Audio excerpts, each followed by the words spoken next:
Darius Whitfield arrived in a tailored suit, prepared to lead a major tech summit.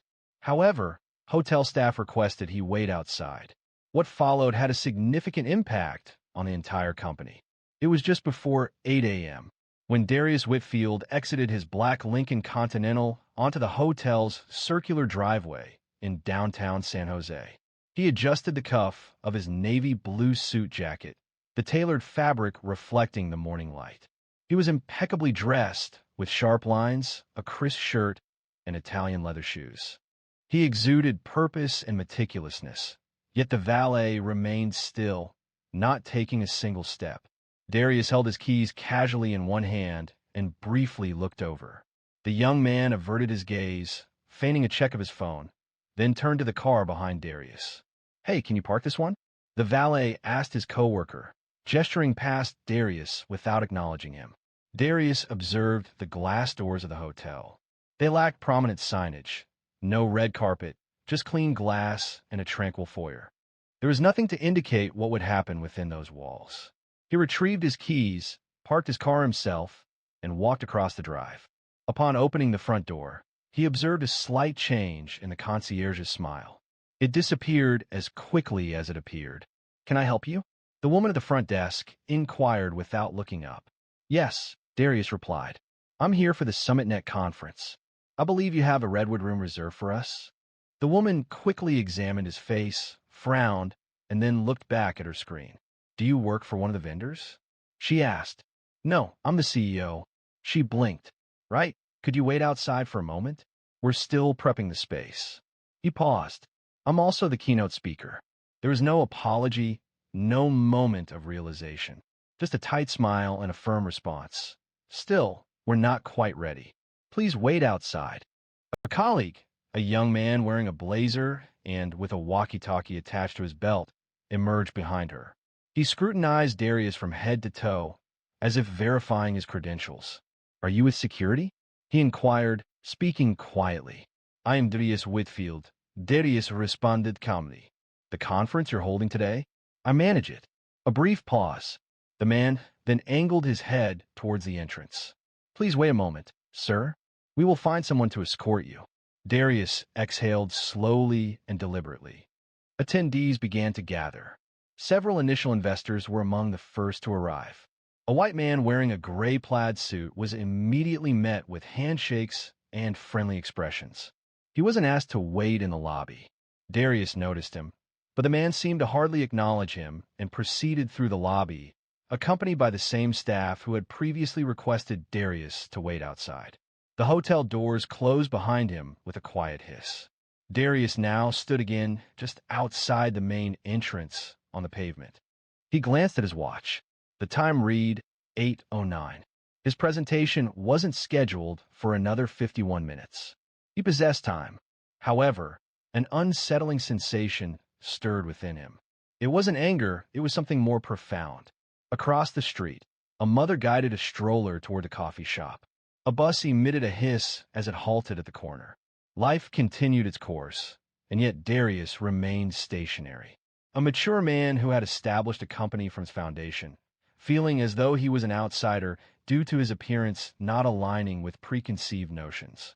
His phone vibrated in his pocket. "Boss," the voice of his assistant, Jalen, spoke. "Just checking. Did they greet you yet?" Darius stared at the hotel doors, his tone calm. "Not exactly." But that's when something shifted. Not in them, but in him. Jalen was still on the line, his voice low but alert. "What do you mean, not exactly?" Darius replied. "They asked me to wait outside." There was a pause, not shock, not disbelief, just silence. Jalen knew from his time working with Darius that his measured, toneless speech indicated more than just a report. He was analyzing and organizing the information. "Wanting to come down?" Jalen inquired. "No, Darius replied. Stay with the investors. They'll be arriving within the next 15 minutes. Let me manage this." He ended the call, adjusted his tie, and returned through the doors. Inside, the same woman at the front desk noticed him, but her expression remained unchanged. "I believe I requested you wait outside, sir," she stated, inputting information on the keyboard. "And I did wait," Darius said directly. "Now, I wish to speak with the event coordinator."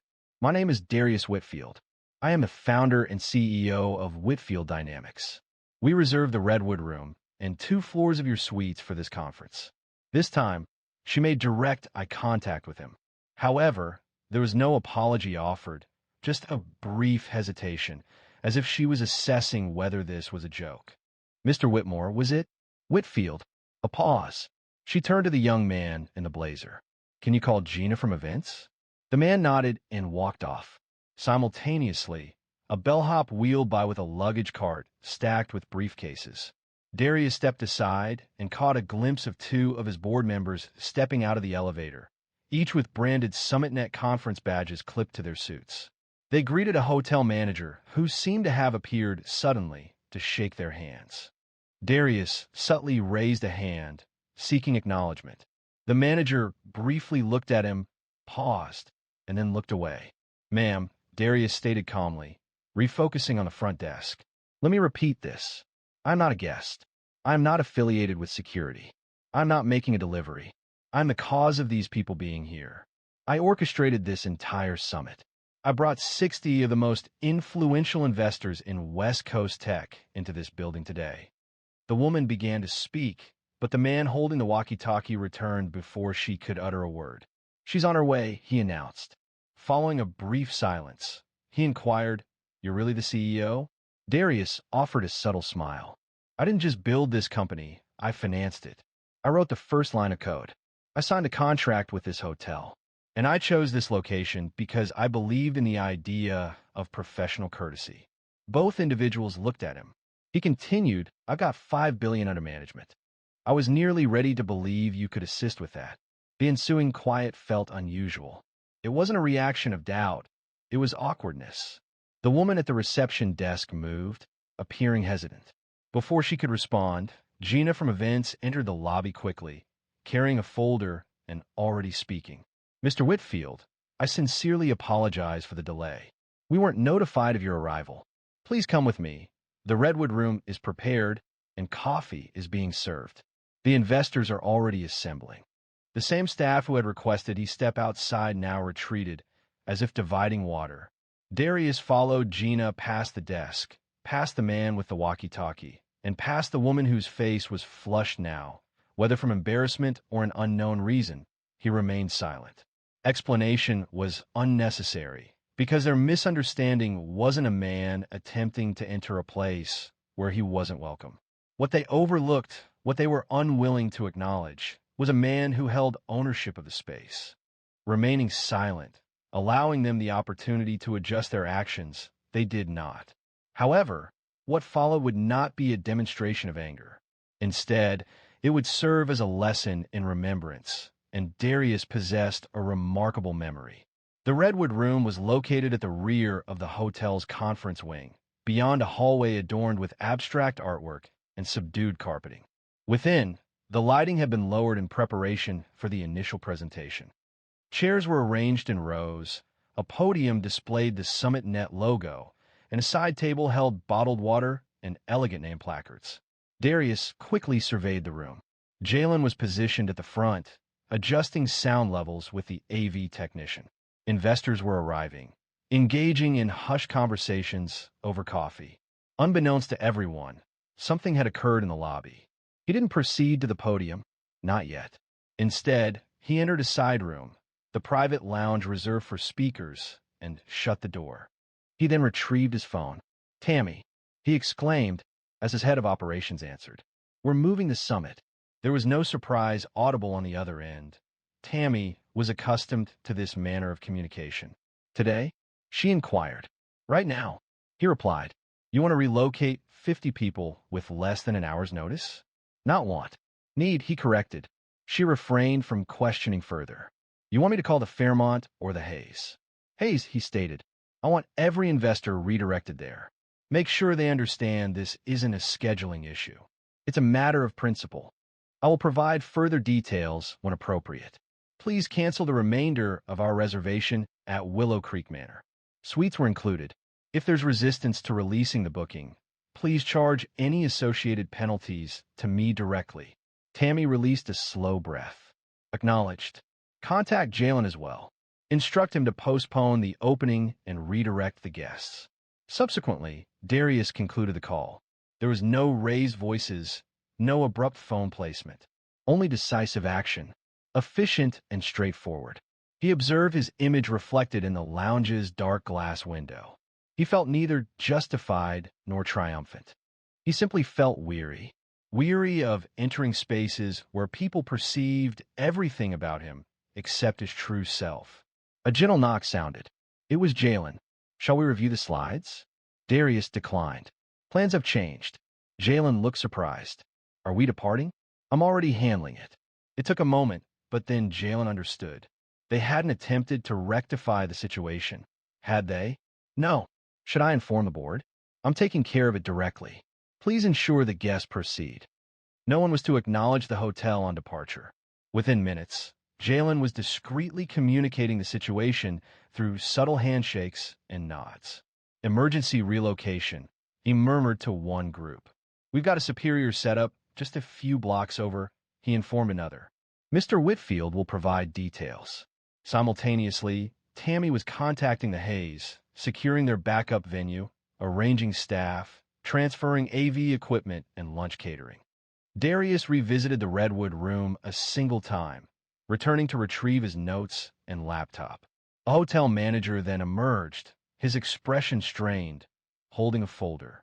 Mr. Whitfield, I'm informed there was an error at the front desk earlier today, and I want to offer a personal apology. It was never our aim to cause offense. Darius interjected smoothly. You simply demonstrated a lack of standards. This isn't a matter of pride. It's about expectations. The manager appeared taken aback. Is there a way we can rectify this? Darius closed his laptop case and looked at him. You had your chance. He didn't raise his voice. He didn't need to. The only thing louder than outrage is absence. The room, moments earlier filled with leading investors, was emptying quickly. As Darius left through the same lobby where he's been instructed to wait, he noticed the desk clerk watching him, her lips pressed tightly. The young man with the walkie-talkie had disappeared. He continued walking. A black SUV was waiting outside. The driver opened the door. Darius got in, his phone already ringing. However, this wasn't the conclusion of the day's events. It was merely the point at which others began to arrive. When the first tray of croissants reached the now half-empty Redwood room, most of the guests had already departed, assembling in the grand atrium of the Hayes, San Jose's other luxury hotel. The staff at that location required no introduction to Darius. The reception gave him a welcome as if they had anticipated this for weeks. Simultaneously, at the initial hotel, the front desk staff appeared perplexed. The receptionist repeatedly examined her screen, reviewing the guest list and then the room blocks. A puzzled expression crossed her face as she reached for the phone. Gina, she said, the conference guests are departing. Gina, the events coordinator, was in the loading bay assisting the AV team in packing up equipment. What do you mean leaving? She inquired. I mean guests are checking out. Access was being revoked. Several individuals simply departed without comment. Within fewer than 20 minutes, the lobby, previously bustling with greetings and business cards, showed noticeable absences. Conference signs remained in place, but the atmosphere dissipated quickly. Then the manager received a phone call. Sir, the company has terminated all reservations. He appeared stunned. That's impossible.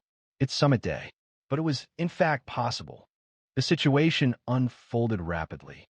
Calls began pouring in. The front desk clerk appeared panicked, attempting to get the manager's attention while also handling a call from housekeeping. A guest had just departed without notification, according to reports. Another client stated they would not be paying for today's brunch. Refer them to Mr. Whitfield, someone else added. A security guard then approached the manager. That SUV outside, it transported him and several others. They're no longer present. The shift felt like a chain reaction, with one problem triggering another. Without any outbursts or blame, there was simply a disappearance. At the Hayes, Darius addressed the group, standing before a large projection screen in a bright conference room. He spoke deliberately and plainly, showing no indication of resentment. Before we start, I'd like to express my gratitude for your adaptability. I understand the change of location was unforeseen, but I think the place we meet reflects what we prioritize.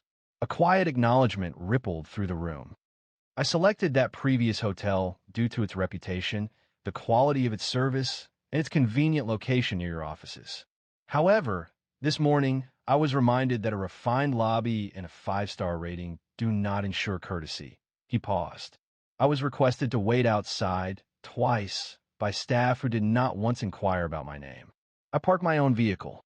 I reintroduced myself. I clarified my identity. Yet in that environment, none of it seemed significant. A few expressions grew strained. Heads shook. Some of you may be surprised by this. Others, perhaps not. He paused briefly. However, I don't endorse raising voices. I don't endorse diminishing others simply to demonstrate a point. I endorse progress. And today, we are making progress. To a location that acknowledges us, listens to us, and handles our business with the appropriate level of importance. The audience responded with applause, motivated by esteem, not sympathy. In the rear, Jalen observed, arms crossed, exhibiting pride. Simultaneously, at the initial hotel, the conference signage was being removed. Maintenance personnel removed untouched coffee urns. A catering team remained still, observing the scene and uncertain whether to start preparing the food. The manager examined a document he held. It was a formal notification from Whitfield Dynamics, ending their agreement, effective immediately. There would be no legal action or demands, only a straightforward severance payment and a significant financial cost. He contacted the general manager. "We're out of the event," he stated. "How?" the general manager asked. The unidentified guest was the event itself. While the hotel attempted to address what it had overlooked, Darius was poised to reveal a previously unknown aspect of his own history. The day progressed into the late afternoon. The sun cast long shadows across the street as Darius sat in the back seat of the SUV, his suit jacket folded neatly beside him. He had removed his tie, revealing the open collar of a white shirt, and a weary expression filled his eyes. Jalen sat beside him, reviewing emails on his tablet. "Are you certain you don't want me to draft a public statement?" Jalen inquired. "People are already beginning to post. Someone from Marlowe and Banks recorded a video of you exiting." Darius declined. "Let them speak. I'm not trying to become popular online." He reclined against the seat. The engine emitted a low hum. Outside, children cycled along the sidewalk, their laughter echoing. A woman wearing a red jacket assisted an elderly gentleman from a rideshare and into a small dental office. It was unremarkable, simply the day proceeding as usual. A sense of heaviness filled the car. "Can I ask you something?" Jalen asked, without lifting his gaze. "Go ahead. Why didn't you just confront them?" He continued. "They deserved it, considering everything." Darius hesitated before responding, his gaze fixed on the window. Finally, he said, "When I was 19, I attended my first interview with a resume detailing summer jobs and a GPA that promised opportunity. The receptionist inquired if I was delivering food. I smiled, confirmed that I wasn't, and waited 2 hours. The interview was never scheduled. It was an oversight. I was present and observed." Jalen looked around, remaining silent. "I had the option to create a disturbance, to draw attention, but I chose not to. I departed, seeking alternative exits, finding another, and then another."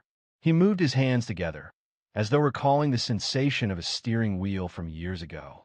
"For a significant portion of my life, I believe that achieving certain milestones, accumulating degrees, wealth, and professional attire, would dispel certain preconceptions." He glanced towards Jalen. Jalen nodded slowly. It wasn't simply another receptionist. It was a complete hotel, a defining moment. "Exactly," Darius affirmed.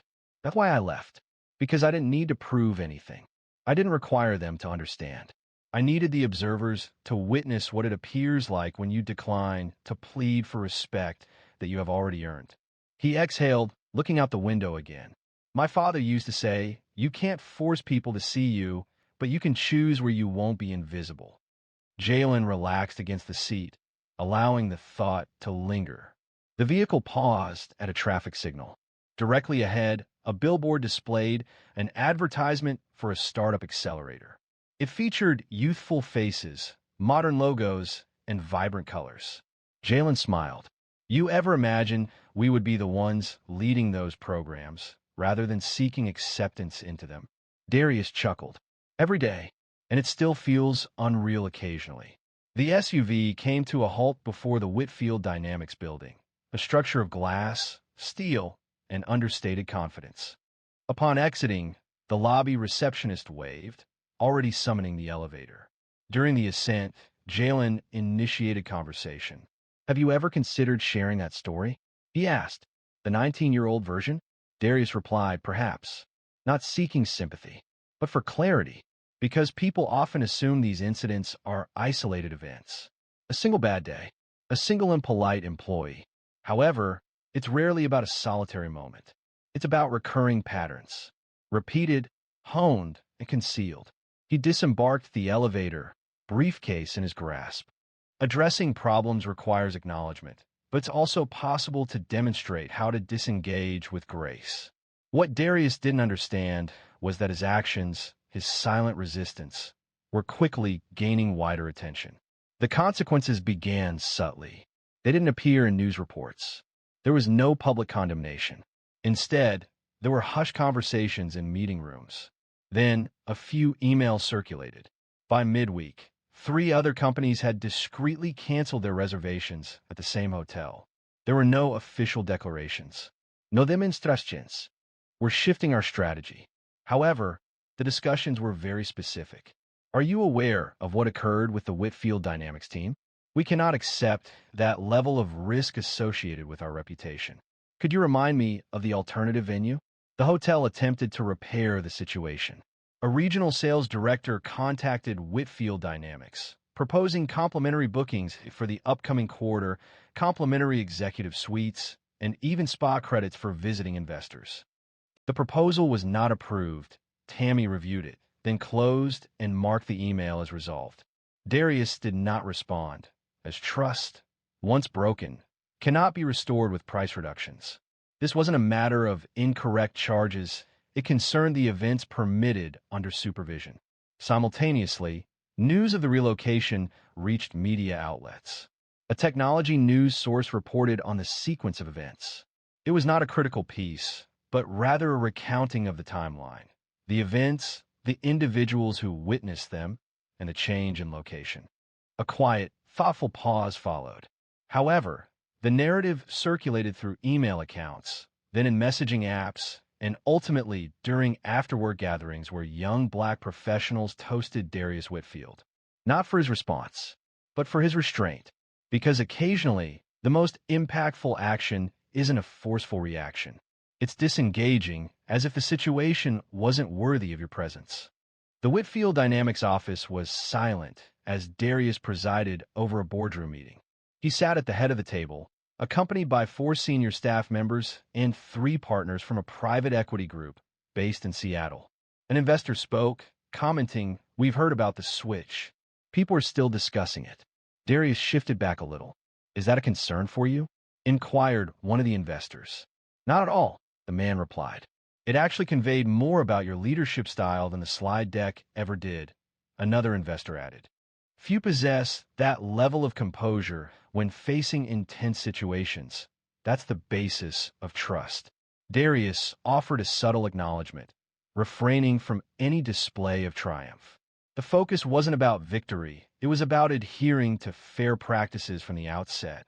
Later that evening, he walked the quiet floor of the office, pausing to observe a whiteboard covered with written diagrams, sticky notes, and equations. Jalen was present as well, drinking from a chipped mug. "Did you review the report?" he inquired. "Yes, I did." The detail about the valet's actions was omitted, Darius noted. "They always leave something out," he said. "Doesn't matter," Jalen added. "People understand the situation. Those who needed to know received the message." Darius reviewed the whiteboard. "When we constructed this establishment, I didn't desire it to be ostentatious. I didn't want visitors to feel impressed. I wanted them to feel acknowledged. That's the key distinction," Jalen affirmed. "Do they see you now?" Darius responded softly. "They always recognized me. They simply never anticipated I would be the one authorizing the payments. He turned toward his office, extinguished the lights, and hesitated in the doorway. Let's continue building, he stated. However, before he departed for the evening, there was one more individual Darius needed to speak with, someone who served as a reminder of the importance of moments such as this. The following morning, Darius stood beside the floor-to-ceiling windows of his office, holding a newly brewed mug of black coffee. The sky appeared as a flat silver, creating a sense of quietness and distance.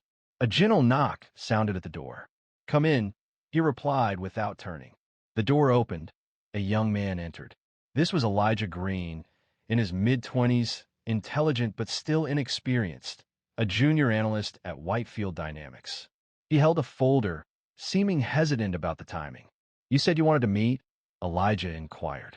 Darius turned, offering a brief nod and indicating the chair opposite him.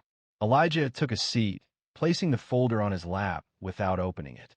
His gaze shifted, suggesting uncertainty about where to start. I'm aware of what occurred at the hotel," he finally stated. "Some of us were discussing it in the lunchroom yesterday." Darius remained silent, allowing the quiet to linger, not awkwardly, but calmly. "I suppose I simply wanted to inquire. How do you manage to not be affected by it?" Elijah asked. "How do you keep your composure when it's so apparent?" Darius offered a slight smile. "Do you imagine I remain composed?" Elijah hesitated. "Didn't I?" "No, that he was replayed. I simply didn't reveal it." He placed his coffee down. "You know what they perceived when I entered that hotel. A man present in a location they didn't anticipate. Nothing else held significance. Not the professional obligations, not the agreements, not the convention. Only their own conception of what authority embodies and who doesn't align with it." Elijah moved closer. "Then why not challenge them? Why not expose them publicly?"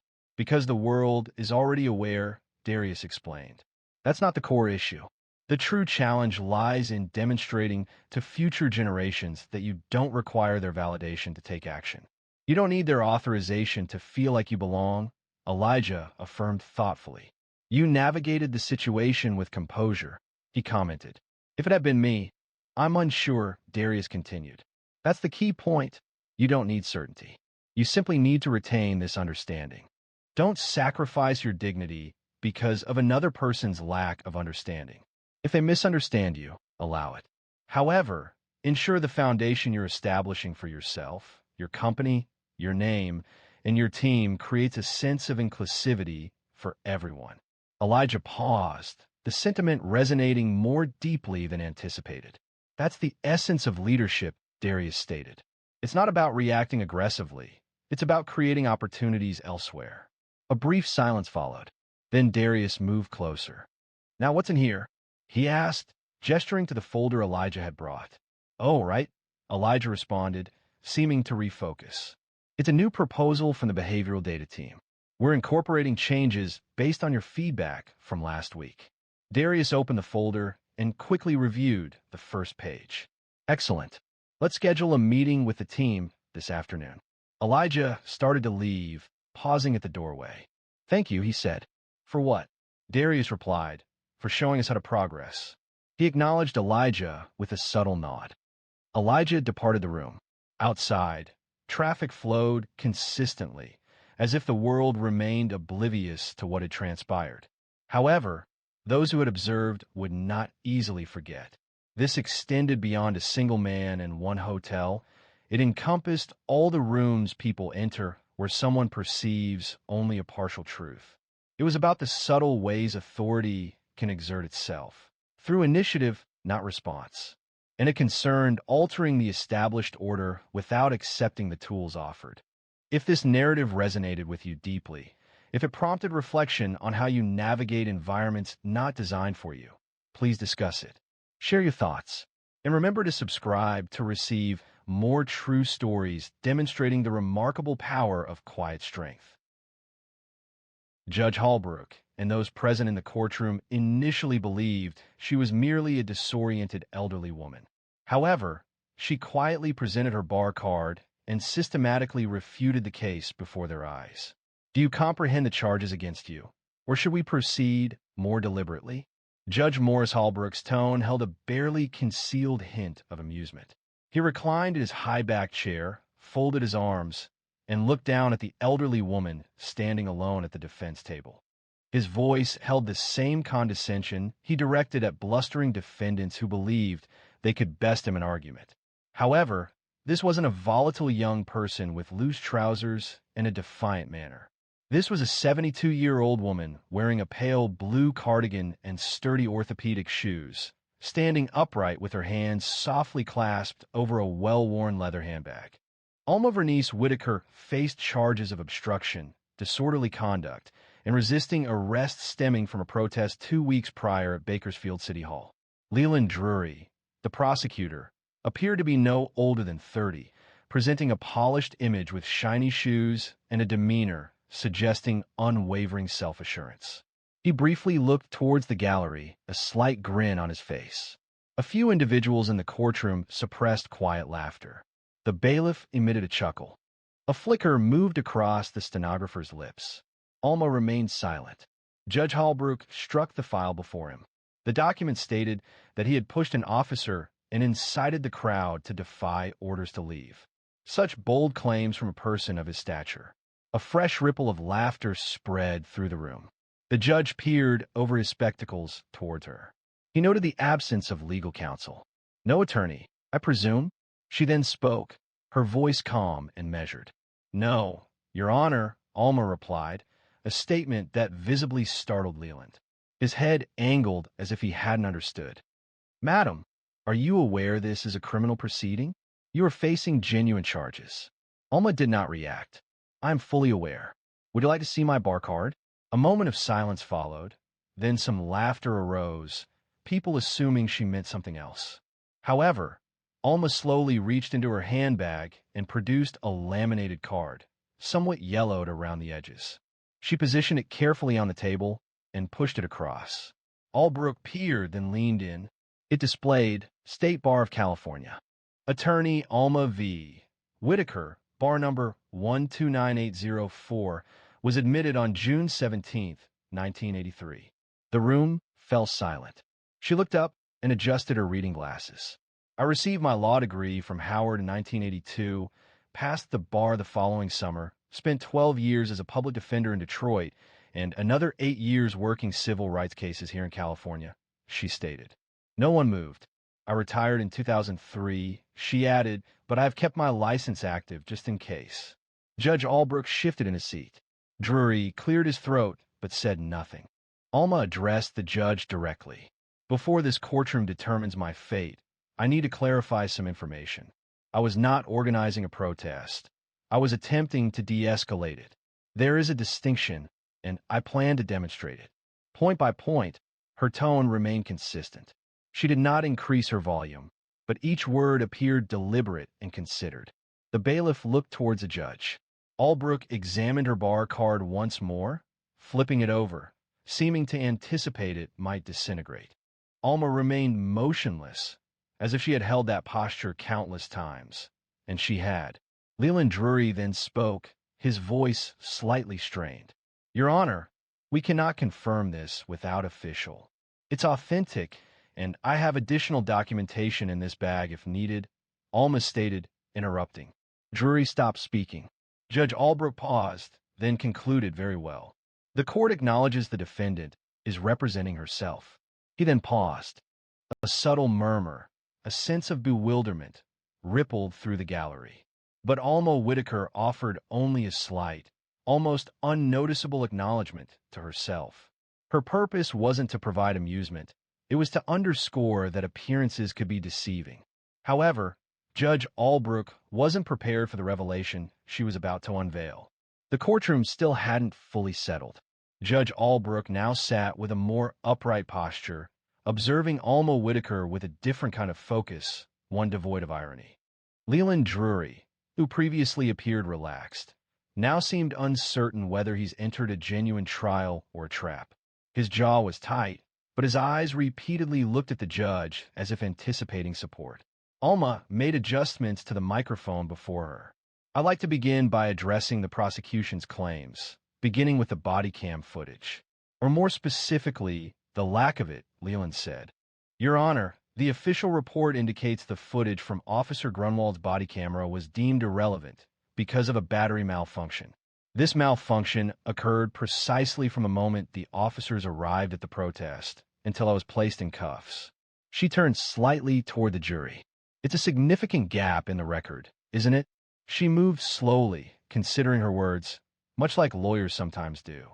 However, this wasn't a performance, it was a genuine issue.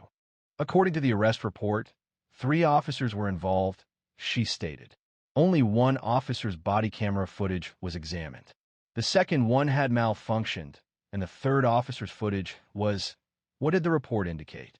It wasn't uploaded due to an administrative error. She paused before the jury box and folded her hands.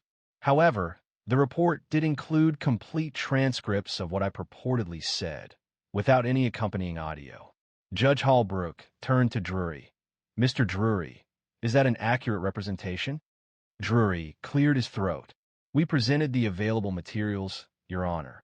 The lack of video recording does not invalidate the officer's testimony under oath. Alma didn't wait. Then we should discuss that testimony. Officer Grunewald stated I raised my fist, shouted push forward, and resisted arrest by locking my arms with another protester. I have provided 6 witness statements contradicting this. Each witness was present.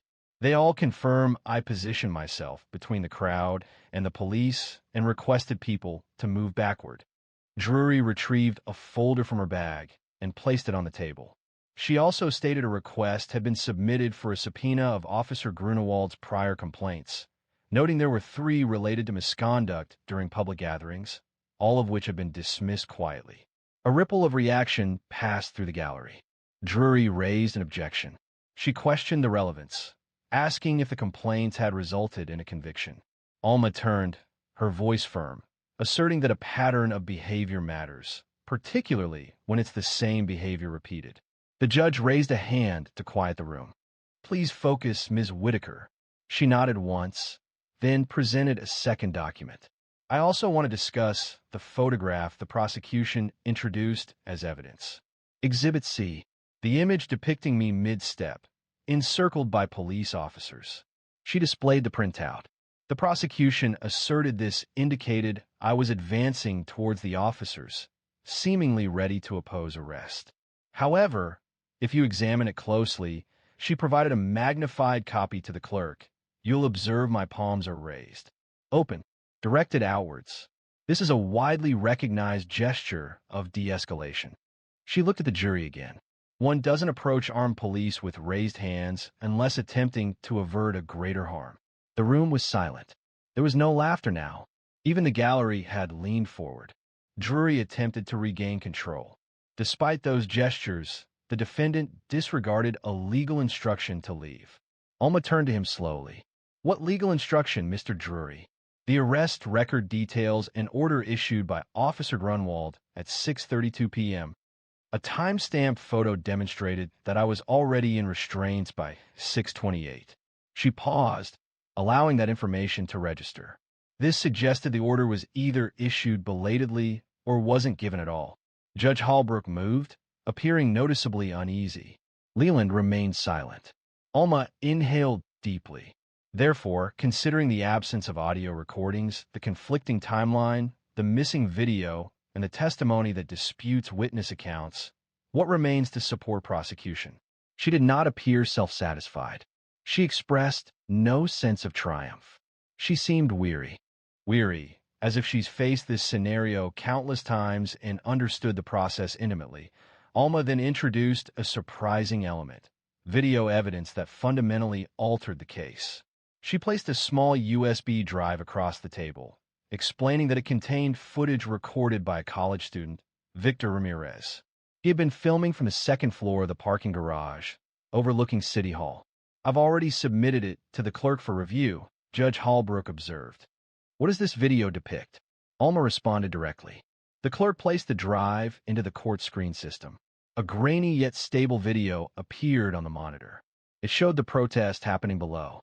People were shouting and holding signs, while police officers created a barricade. Then, Alma became visible, her small figure moving through the crowd. She was not shouting. She did not raise her fists. She did not link arms or chant. She was waving her hands down in a motion recognizable to anyone who had previously broken up a fight. Back up! Her voice rang out, surprisingly loud and clear for a woman her age. Don't push, stay calm. The video captured the entire incident. She positioned herself between two officers and a group of teenagers holding cardboard signs. She faced the crowd, not the police. Her hands were raised, again, palms outward. Shortly after, one officer lunged. Another joined in. They seized her arms, pulled her backward, and placed handcuffs on her. She offered no resistance. She displayed no reaction. The room was completely silent. Following an additional 30 seconds of footage, the screen faded to black. Alma addressed Judge Holbrook. The officer's report stated that I charged the barrier, urging others to defy. However, in that video, I was the sole individual attempting to prevent the situation from worsening. That video was not presented by the prosecution, despite Officer Grunewald's knowledge of its existence. According to information, Victor provided a copy to the department the day following the protest. He received no response. Holbrook glanced at the bench, his jaw tense. Mr. Drury was asked, "Did your office receive this footage?" Leland Drury's face appeared pale. He stated, "I was not informed, Your Honor." Alma did not look at him. It wasn't necessary. Mr. Ramirez reported that he provided it to a plainclothes officer, who informed him it wasn't required. He speculated that they had already determined their version of events. A woman in the gallery murmured, "Lord have mercy." The judge's gavel fell once, a gentle sound intended to restore order. He regarded Alma as if encountering her anew. "You stated you retired in 2003? She affirmed, "That is correct." Following 20 years of observing cases similar to this, he inclined his body forward. "And why return now?" Her tone became gentler. "Because I grew weary of awaiting another person's concern." She advanced several steps, not for effect, but because remaining seated was no longer possible. I had hoped that if I simply adhered to the guidelines, remained quiet in retirement, read the paper, and offered occasional assistance, perhaps the world would resolve itself. However, the reality is that Mr. Drury's actions aren't unprecedented. Officer Grunewald's behavior isn't new. This pattern, this tendency of accusing first, investigating later, that's not a recent development. I'm familiar with it. I've observed it since I was 30 years old, and it hasn't diminished. She addressed the jury, her gaze sweeping across the panel. I didn't come here today to create a spectacle. I am here because if this court determines my guilt relying on the testimony of individuals who are not entirely truthful, then what becomes of the next person lacking supporting evidence, or a recorded statement, or the courage to come forward? There was no response. Even Drury had become completely still. Judge Holbrook leaned back slowly in his chair, but just as the situation seemed as dire as it could be for the prosecution, Alma brought the room to a complete standstill. Alma reached into her handbag once more, carefully and deliberately, and produced a folded document. It appeared unassuming, lacking a prominent legal stamp or highlighted sections, simply a standard police transcript printed on regular letter paper. "I'd like to read something into the record," she stated calmly, from Officer Timothy Bragg, who was present that afternoon but not called as a witness. Judge Holbrook scrutinized her. "Was this statement presented to the court prior to today?" Alma responded, shaking her head once. "It was not. I received this document yesterday through a records request. The process was challenging and required me to call upon a few previous obligations." She flattened the paper and began reading. "I arrived on scene at approximately 6:15 p.m. I observed Alma Whitaker moving through the crowd, repeatedly telling people to step back and remain peaceful. I did not witness her push, shout aggressively, or instigate. When I saw her being taken into custody, I was surprised, as she was the only individual I observed attempting to calm tensions." She glanced upward, allowing the quiet to linger. Leland Drury adjusted his position in his chair. His fingers momentarily played with a pen. That officer was not involved in the arrest. Does that mean his account is unreliable? Alma completed his thought, her voice now more pointed. Then why wasn't his name mentioned in the witness list provided by your office? Not even as an addendum. You state your pursuit is of the facts, Mr. Drury, yet the facts that dispute your narrative are discreetly omitted. The judge asked Mr. Drury, "Can you confirm whether Officer Bragg was interviewed during the investigation?" Drury paused. I'd have to check the original intake file. There's no need, Alma stated. I verified. He submitted his statement the night of the arrest. It was signed, time-stamped, and remained unreviewed, unmentioned. She approached the jury once more. This case was never about disorder. The aim was to make an illustration of an individual who appeared harmless but refused to conform. She indicated softly towards the screen, which remained dark from the preceding video. They hadn't anticipated someone like me would speak, and after I did, they attempted to characterize me as disruptive. That term is employed when people are reluctant to acknowledge their discomfort with being questioned. A juror, a man in his 60s with a neatly trimmed beard, massaged the bridge of his nose and glanced downward. The others watched Alma intently, their attention complete. Judge Holbrook appeared weary, not due to Alma, but because of the situation unfolding before him. Your Honor, she spoke quietly. I request that all charges be dismissed based on procedural misconduct, incomplete evidence submission, and the suppression of exculpatory testimony. The judge remained silent for a moment. He clasped his hands and looked at the bench, tapping one finger in a steady beat. The courtroom held its breath. Alma remained silent. It wasn't necessary. Eventually, Holbrook raised his head. I will consider the request and reconvene following a brief pause, he stated. Alma acknowledged his words with a nod and returned to her place. Her hands were firm. There were no written notes, no additional legal representatives, no elaborate ceremony, only years of practice, and a resolute conviction that truth held significance, even when others were unwilling to acknowledge it. As the courtroom cleared for recess, Leland Drury hesitated before rising. He remained in his seat, appearing as someone who had just understood they'd brought a spoon to a gunfight.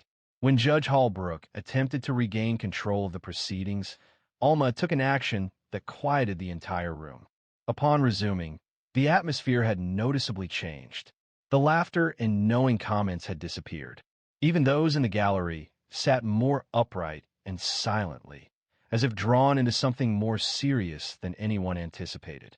Judge Holbrook returned, his face grave. The gavel struck once, a gesture seemingly perfunctory, and then Alma rose. She avoided legal terminology and refrained from raising her voice. She simply began to speak. There was a period, she started, when I would hurry into courtrooms carrying 20 case files, often repeating the same suit 3 times a week due to financial limitations. This occurred in 1987, in Detroit, at the Public Defender's Office on East Grand Boulevard.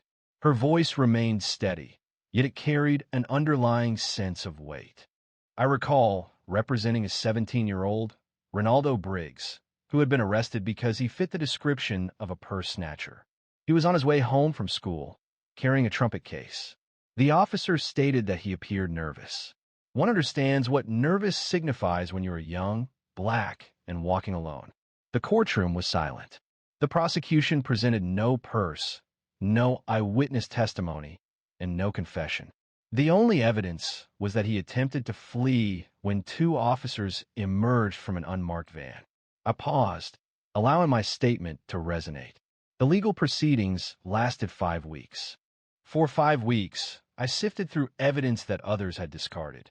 I found a receipt for a school lunch inside his backpack, showing a timestamp 10 minutes prior to the crime. The police were dismissed from the case. By then, however, Ronaldo had missed his final band competition and lost his scholarship, not to inflict blame, but to offer a tangible and lasting message. Cases like his remained with me, not because they were unusual, but because they occurred frequently. Too frequently. She inhaled deeply, centering herself. Do you believe I am here today because I enjoy conflict?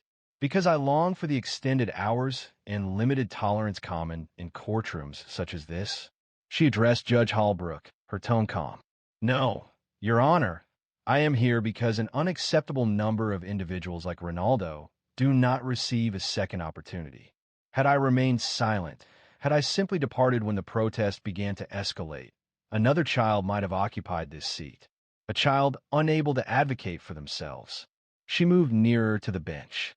I'm weary of feigning that quiet ensures our security.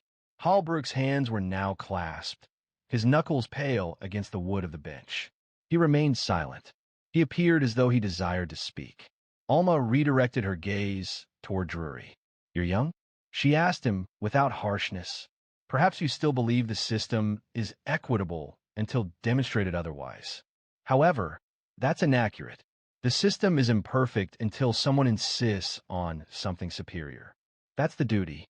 If you are unwilling to accept that responsibility, then this is not the appropriate venue, Drury said, his face reddening.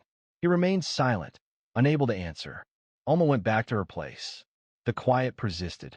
After a minute, Judge Holbrook made a sound as he cleared his throat and looked toward the clerk. But first he touched his forehead, as if the past was suddenly heavy upon him as well. He began to speak, then stopped. This wasn't for effect. It was simply a moment of hesitation. He appeared, for the first time in years, like a man questioning the words before him. I have examined the evidence presented by the defense, he stated finally, referencing the witness video, the police transcript, and the timing discrepancies. His voice faltered but subtly. This case was not managed appropriately, and it is the court's view that proceeding would be unfair. The courtroom was utterly silent. Ms. Whitaker, he said, his tone now more strained, this court dismisses all charges. A hush fell. There were no cheers, no vocal reactions, just a stunned silence, as if people were waiting for direction on how to respond. Alma did not smile. She closed her bag, rose, and nodded. This was not a gesture of triumph, but of respect. At that moment, Judge Holbrook, for the first time in years, found himself speechless.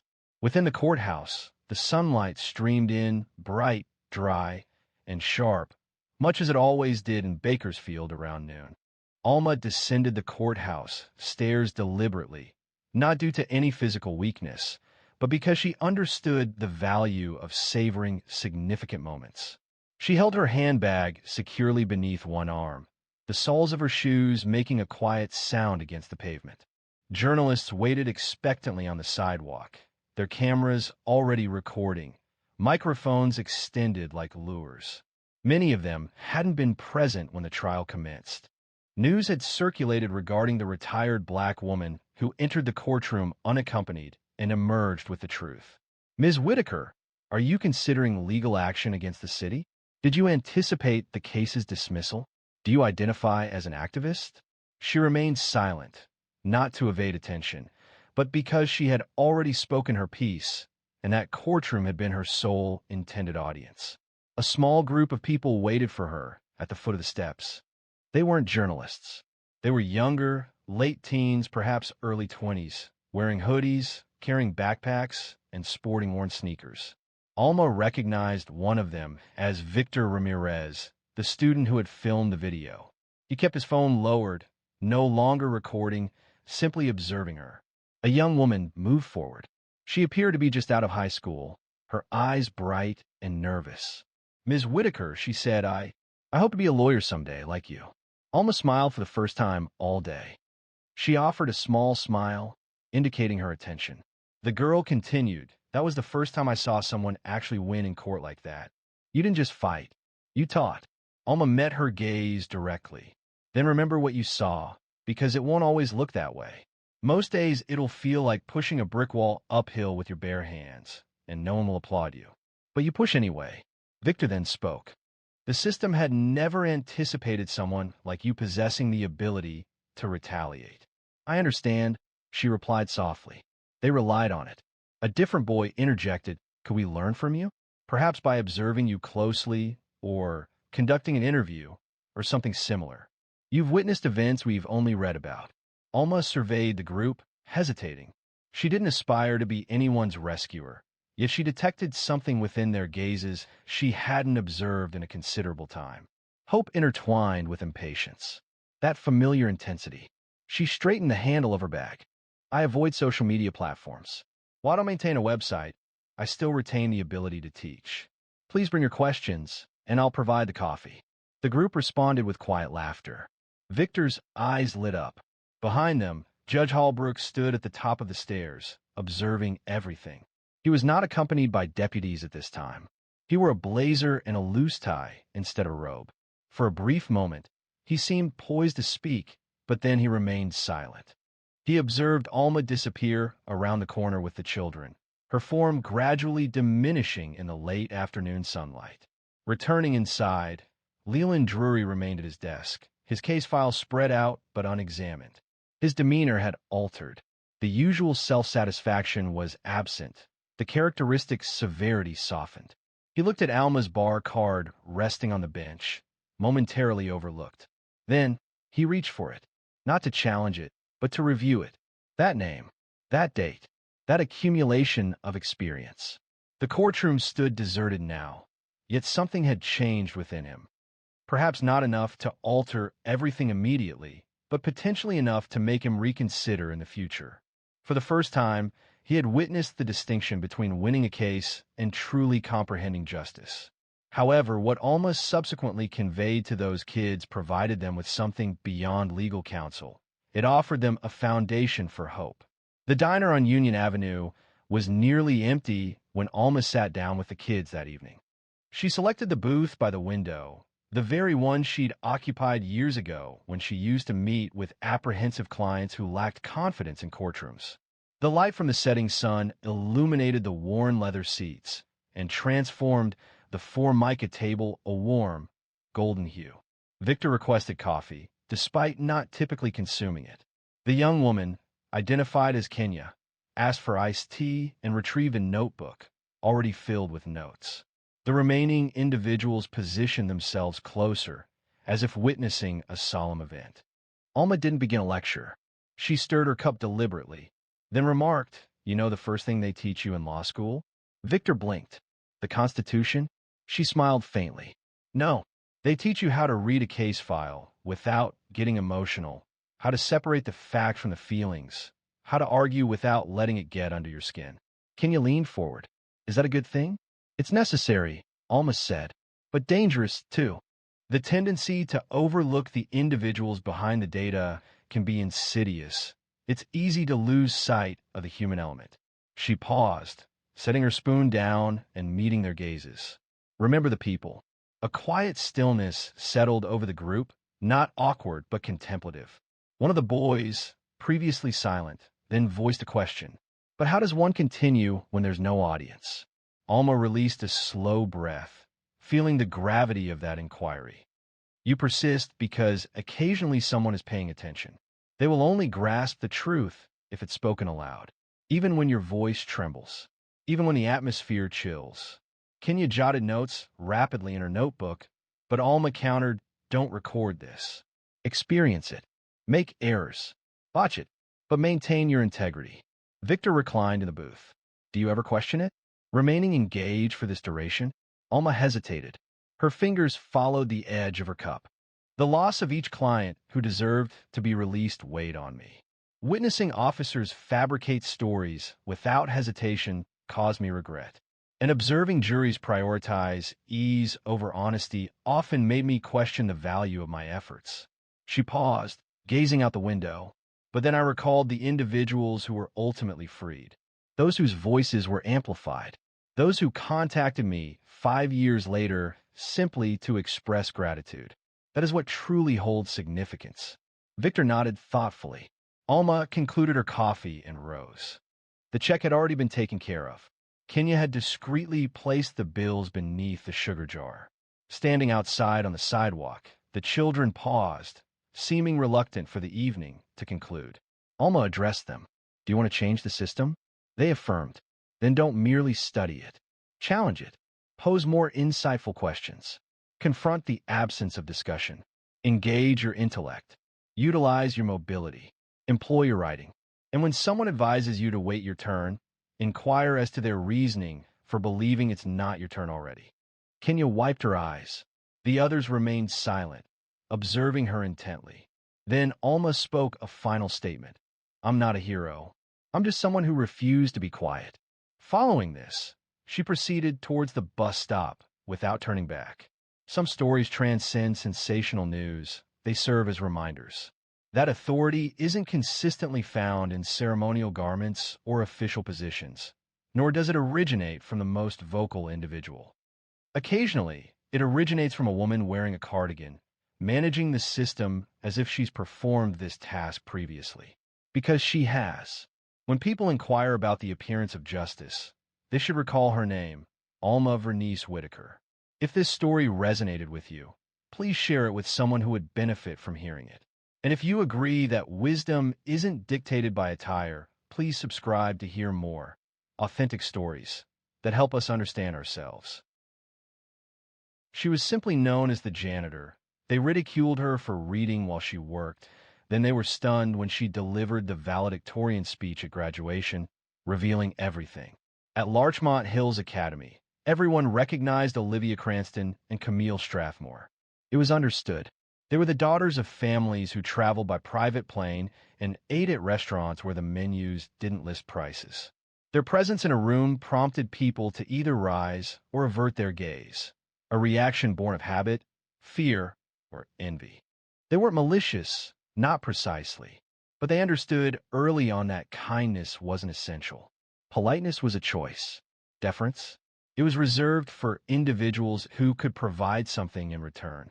And for someone like Janice Albury, the reserved black woman with gentle eyes and rough hands, there was no advantage to be found. Janice had been employed at the school for nearly 2 years.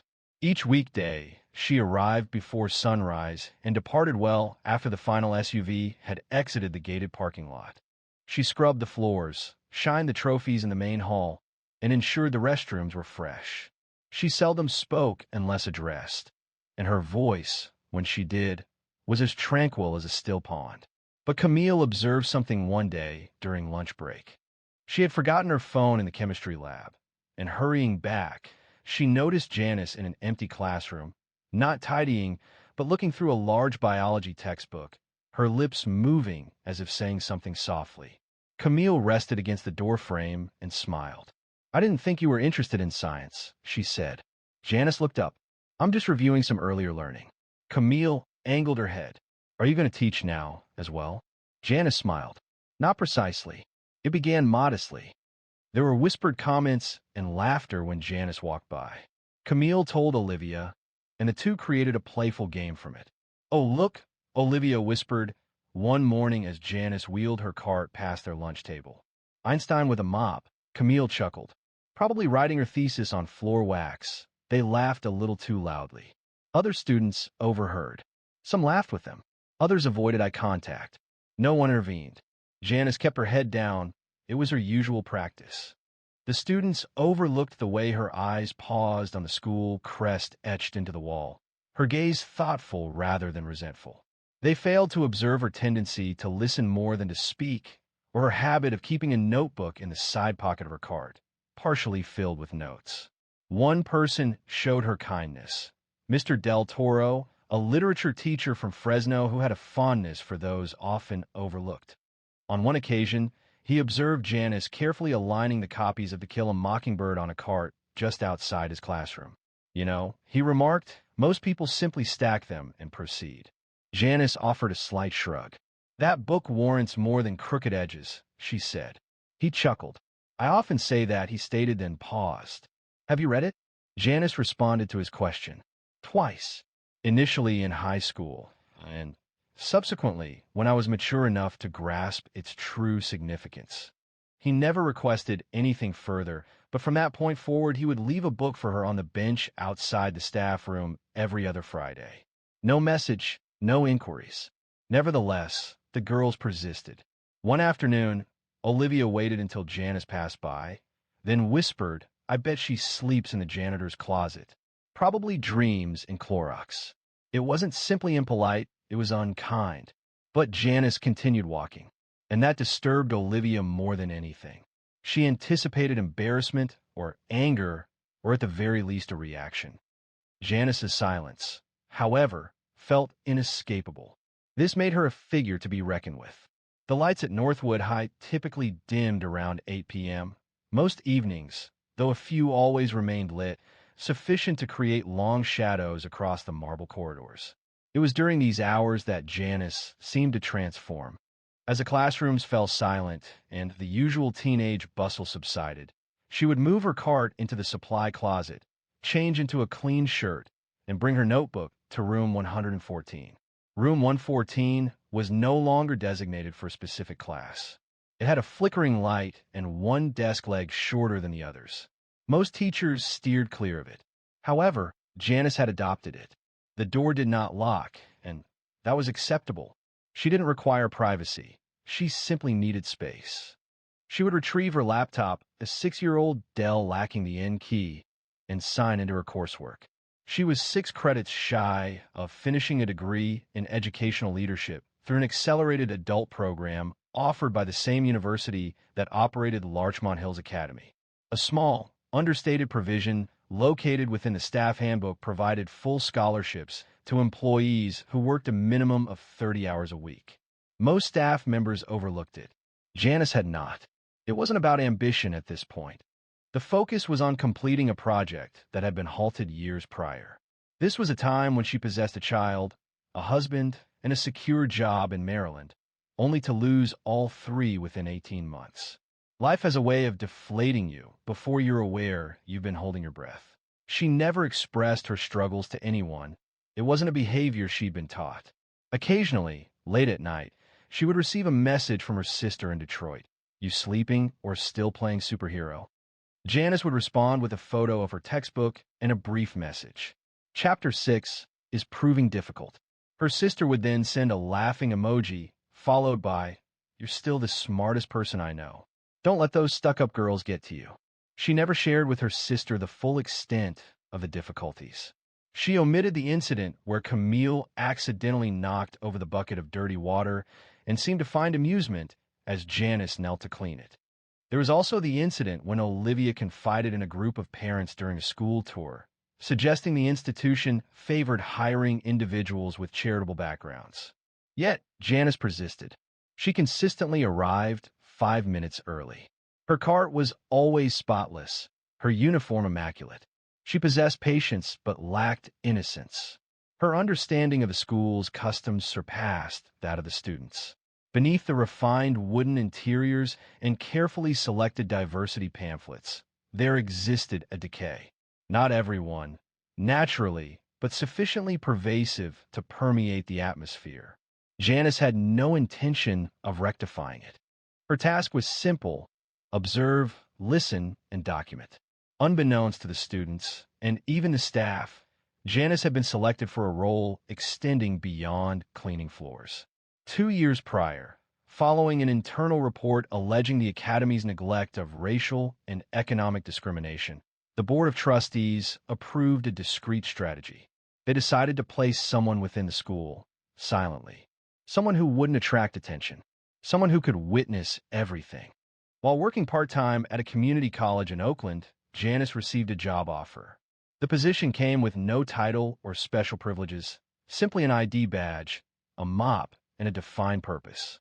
That purpose was to observe, to take notes, and to document the patterns of behavior that were not able to be captured in policy memos or camera footage. The work was not glamorous. However, it was significant, and late at night, with her coursework open in one window and her field notes in another, Janice recorded everything. It wasn't only the cruelty, but the indifference, the smiles that vanished the moment someone turned away. She also wrote about the good teachers, the limited number of students who met her gaze. She recalled how Mr. Del Toro left that copy of Beloved with a sticky note that said, "For someone who understands silence." Still, each shift drained her, not from the labor itself, but from a necessity of feigning. She bore their ignorance as a second uniform, and with each passing day, it became increasingly burdensome. A change was on the horizon, though not as they anticipated. By early spring, the students at Larchmont Hills Academy were already largely disengaged. Señoritas had arrived gradually, like a dense fog, subtle, pervasive, and self-satisfied. Olivia and Camille frequently spent their days in the senior lounge, examining college acceptance emails and making critical remarks about those they perceived as inferior. However, subtle comments were no longer sufficient. The initial excitement had faded. They desired a significant reaction. On a Monday morning, Camille entered the admin office and pretended to be worried. "I think the janitor's been stealing test copies," she whispered to the front desk clerk, making her voice sound very low. "I saw her in a classroom late at night, alone." Ms. Robbins looked surprised. "Janice, are you certain?" Camille adopted her most innocent expression. "I don't want to cause problems for anyone, but this school is supposed to be secure, isn't it?" It was a carefully planned action. If anything resulted from it, so much the better. A sense of unease lingered. That afternoon, Janice was summoned to the operations office. The interaction was presented as a standard procedure with no direct accusations. She remained composed as the facility's manager reviewed his notes, visibly ill at ease. "We simply wanted to inquire if you've been present in unoccupied classrooms during your shift," he stated. "I clean all classrooms assigned to me." Janice responded directly. "Yes, but do you remain longer? For any purpose?" He maintained eye contact. "I complete my assigned tasks. Occasionally, I require a brief respite, as do most people." He acknowledged this with a nod and made a note. "Very well, that concludes the discussion." Janice rose. "Should any questions arise regarding my work, I would welcome a straightforward discussion." The gentleman's cheeks flushed slightly. "There are no concerns. Simply, you understand procedure." It was a flimsy fabrication, and both were aware of it. Outside the office, Janice located Camille resting against the wall, feigning interest in her phone. The smile offered was not amicable. "Everything's satisfactory, Miss Albury?" Her tone was saccharine. Janice remained unmoved. It was more effective than one might expect. Camille's face faltered briefly, then quickly returned to its characteristic sneer. However, this was no longer a trivial matter. Camille and Olivia had matured observing individuals evade consequences. This fostered their confidence and impulsiveness. 2 days elapsed before Olivia planned a further incident. She let a silver necklace fall near the janitor's closet and then dramatically announced its disappearance from her locker during lunch. A small crowd assembled. She raised her wrist in a theatrical gesture. "I'm certain I had it in there earlier today," she declared. "I suppose it could be lost permanently," Camille observed. Their friends chuckled, some visibly anxious. "Perhaps check the mop bucket," they joked. However, when one of the admin staff overheard the remark and volunteered to investigate, Olivia quickly recanted. "No, I'm sure I simply misplaced it. It's nothing significant," she said. The immediate concern subsided, but the awkwardness remained. That evening, Mr. Del Toro walked past Janice in the hallway. He stopped. "You're doing okay," he said. Janice looked up from her card. "You've been here long enough to know the games these kids play," he sighed. "Too long sometimes." There was a pause. "Is there anything I can do?" She thought for a moment. "Keep doing what you're doing. That's rare enough." What neither of them knew, what no one knew, was that Janice had already sent her first internal report to the board. Documented dates, quotes, and behavior patterns were observed. Names redacted for now, but she wasn't the only one being monitored anymore. An independent firm had initiated discrete audits. These audits included interviews and surveys presented as student engagement questionnaires. Camille and Olivia believed they had complete control over the school, but attention was shifting. Rumors began to change their focus. Despite this, the girls continued their actions. Cruelty had developed into a pattern, and patterns are difficult to change when they have never faced repercussions. Then, one Friday, Janice heard something that stopped her. In the lounge, behind a cracked door, Camille was speaking to a boy from the tennis team. "You know that janitor, Janice?" she said. "My mom says people like her are just here to make the place look diverse." She referred to it as optics. The boy laughed. Olivia added, "My dad said the school's bleeding money giving those scholarship perks to staff. It's basically charity," Camille scoffed. Unable to repair the situation with books, Janice stood quietly, one foot still in the hallway, one hand gripping the edge of her cart.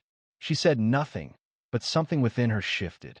She had been patient long enough, but now she had everything she needed, and it was almost time to show them.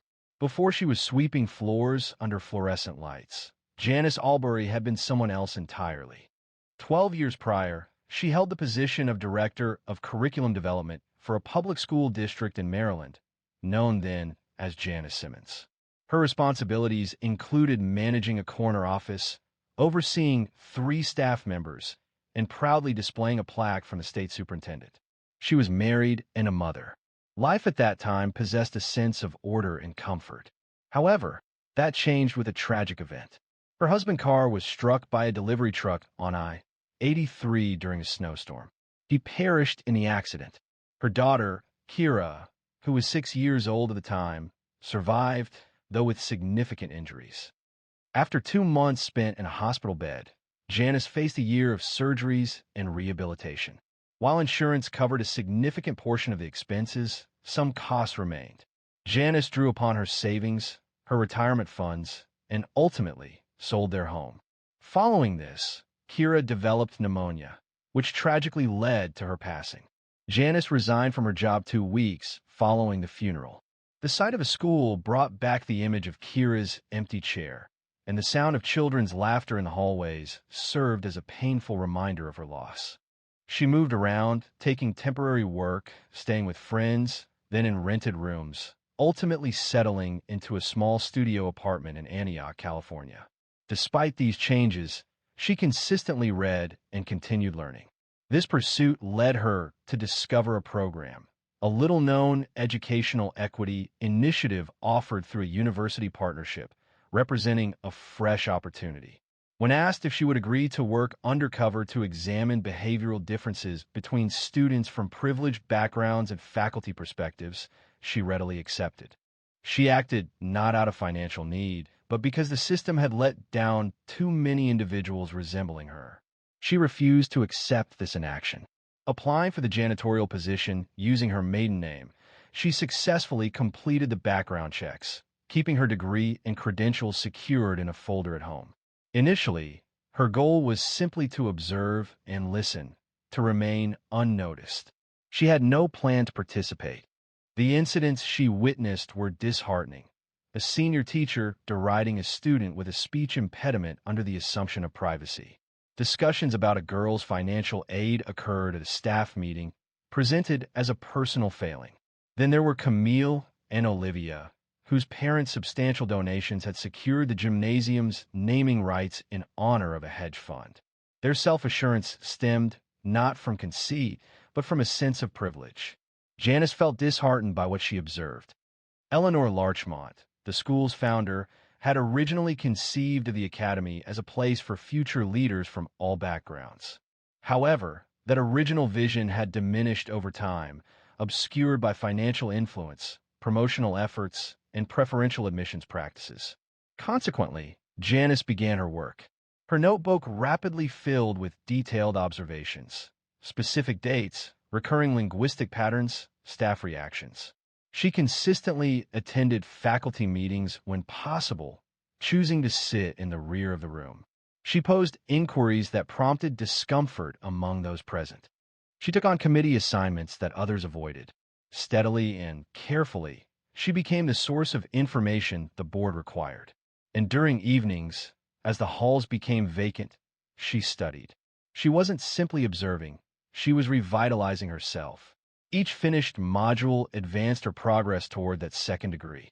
Each submitted essay felt like rediscovering a part of the woman she once was. During one evening spent reviewing a case study about institutional gatekeeping, a particular sentence caught her attention. It stated that genuine authority doesn't proclaim itself, it waits to be recognized. She emphasized this line with underlines. Graduation was approaching rapidly, just 3 weeks away.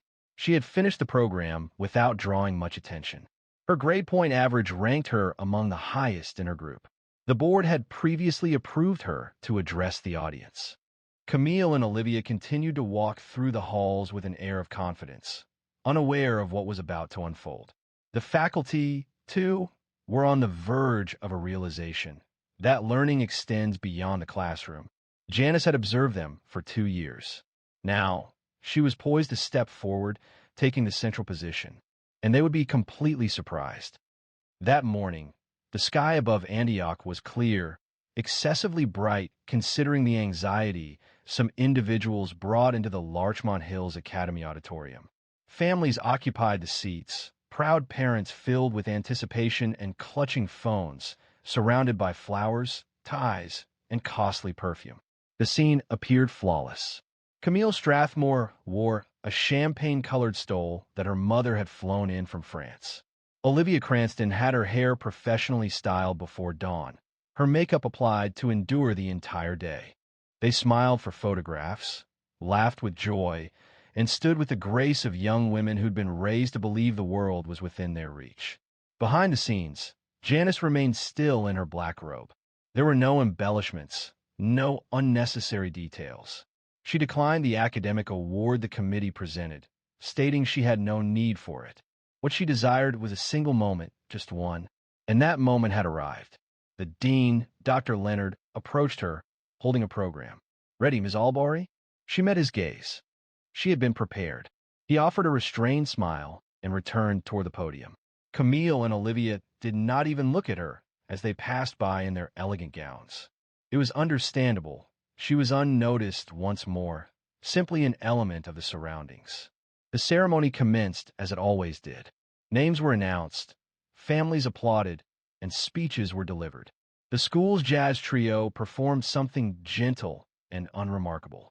Subsequently, Dr. Leonard approached the microphone. "As we approach the end of this year's commencement, we have a particularly noteworthy announcement, one that, intentionally, has remained private until this moment." Students adjusted in their seats. Parents moved closer. Even faculty appeared puzzled. This year, the Board of Trustees authorized a confidential academic pilot program meant to enable working staff at our institution to pursue higher education with complete anonymity. The program demands both academic excellence and professional integrity of the highest order. Camille glanced at Olivia. Olivia showed a frown. Murmurs began behind them. Dr. Leonard proceeded. "We are pleased to announce that the highest academic honor this year goes not to a student you might have learned alongside, but to someone many of you overlooked." He paused, then stated distinctly, "Please welcome Janice Albury, this year's valedictorian." A stillness hung in the air. Then, with a suddenness like a glass shattering in a quiet room, the news arrived. People turned their heads, their mouths agape. Camille remained motionless, her expression rigid. Olivia blinked, then attempted a laugh, only to find herself laughing alone. Janice proceeded deliberately to the stage. Her movements were controlled, her posture upright. She avoided looking at the assembled group until she reached the podium. Then, she surveyed the audience slowly, her gaze finally fixing on Camille and Olivia. Following this, she began to speak. "I arrived at this school with a mop in one hand and a question lingering in my thoughts." Her voice resonated, strong and clear, without any doubt. "I found myself questioning the true nature of this institution.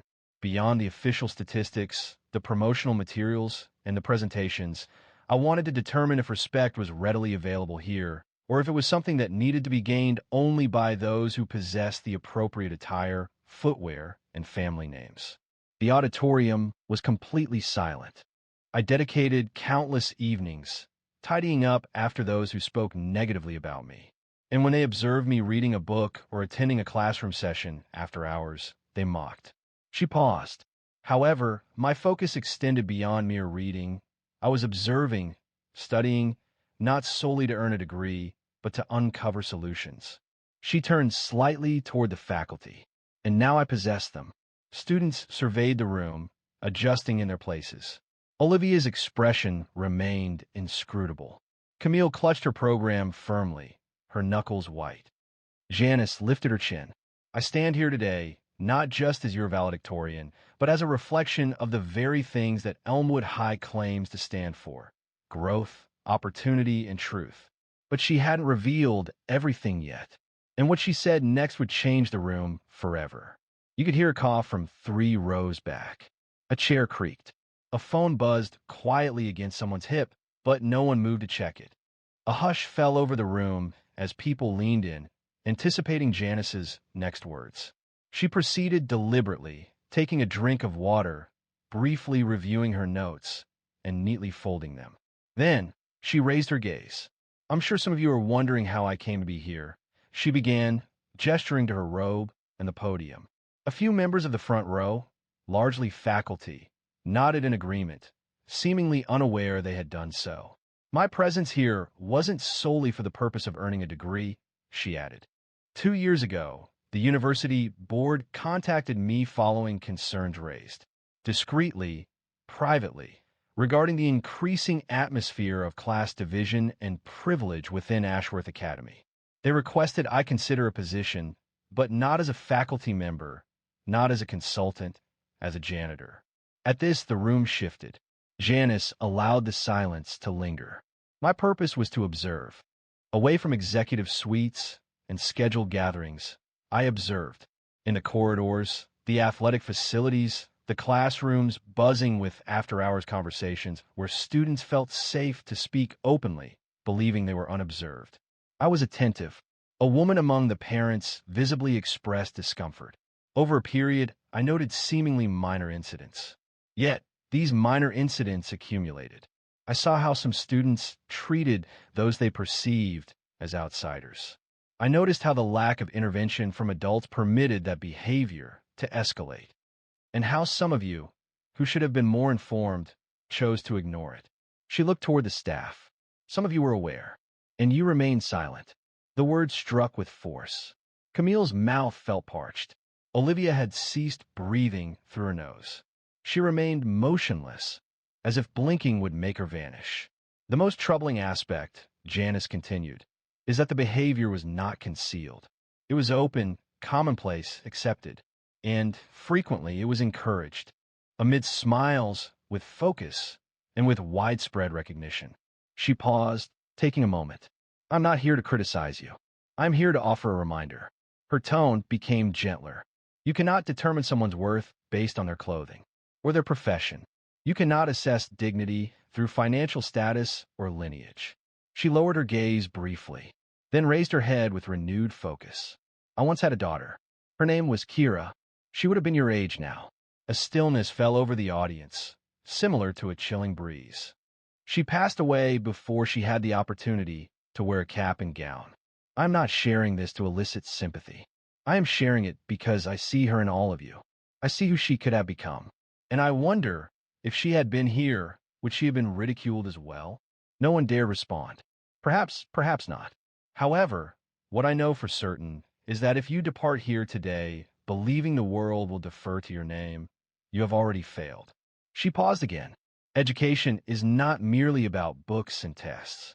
Remember how you handle the individual you believe you'll never require assistance from, because life possesses a peculiar tendency to shift unexpectedly.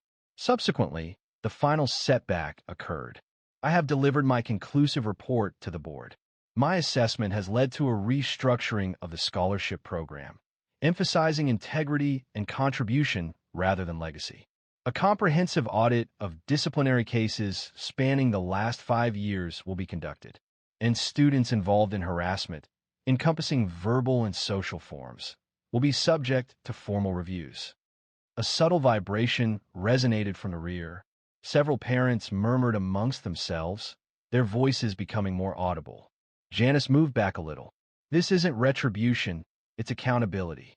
She fixed her attention on Camille, then Olivia, who had lowered her gaze to the floor. And accountability is not swayed by the wealth of your father. However, that wasn't the finality of the matter, as repercussions would follow even after the applause subsided.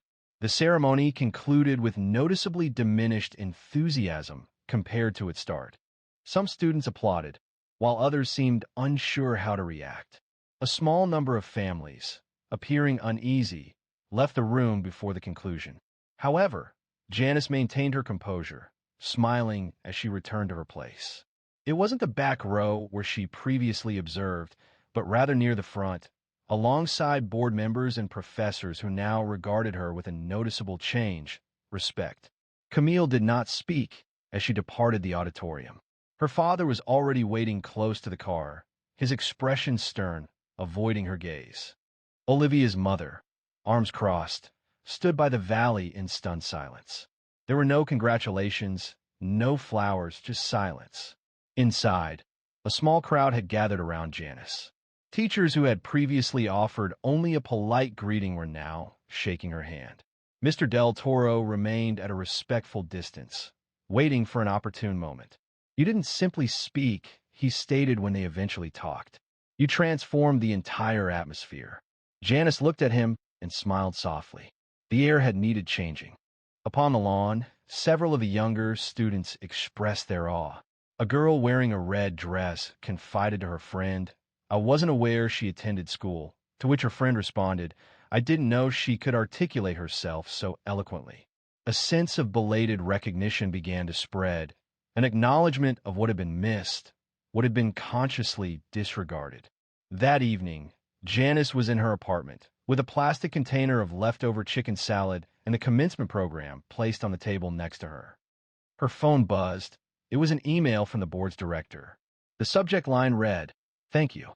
The message stated, "Your final report is being reviewed. Policy meetings begin next week. Your courage will shape the future of this school." She set the phone down and exhaled. It wasn't relief, it wasn't pride, but a quiet, grounded sense of purpose. The kind that didn't require applause or accolades. Meanwhile, news about the graduation speech spread quickly. A video shared online by a teacher's assistant was already spreading among parents and alumni. The title was straightforward: Janitor or Genius, Larchmont's Graduation Shocker. Regarding Camille and Olivia, Camille was required to attend a disciplinary review. Her parents were obligated to participate. A scheduled summer internship at her father's firm was discreetly canceled. It was rumored that she would be asked to fulfill community service hours before receiving her diploma. Olivia's parents initially resisted, indicating they would pursue legal action and requesting apologies. However, upon the school sharing portions of Janice's records, containing witness statements and documented incidents, they ceased their objections. Olivia was permitted to graduate, although her honors were removed. Both girls remained silent regarding the matter, but those familiar with them observed a change. The teasing ended, and the hushed conversations also stopped. The following fall, Janice received a new opportunity, the role of Director of Equity and Inclusion Initiatives for the school district. She agreed to take the position. On her final day, as she walked the halls with her cart, she placed a sticky note on the supply closet door. It read, "Respect isn't owed, it's revealed." With clean floors, clear eyes, J.A., and a final goodbye, she left the mop behind. Leaving Larchmont Hills, she wore a navy blazer and carried a satchel, not to demonstrate professional advancement, but because she felt no further need for discretion. 1 week later, she returned, not in a work uniform, but as a guest speaker for the new staff orientation. Standing at the podium again, she addressed the teachers, new hires, and assistants. "Your job title doesn't determine your influence," she stated. "How you treat people when no one's looking does." Her voice resonated to the back of the room, and this time, everyone was attentive because they finally grasped the meaning. Respect isn't about volume, it's about the impact you make. If this story resonated with you, if it prompted you to reconsider how we treat people, we believe it's sufficient. Subscribe to the channel, share this story, and discuss it. The world would benefit from more individuals with qualities similar to Janice's, and it's valuable to remember that the most reserved person present could impart the most significant lessons.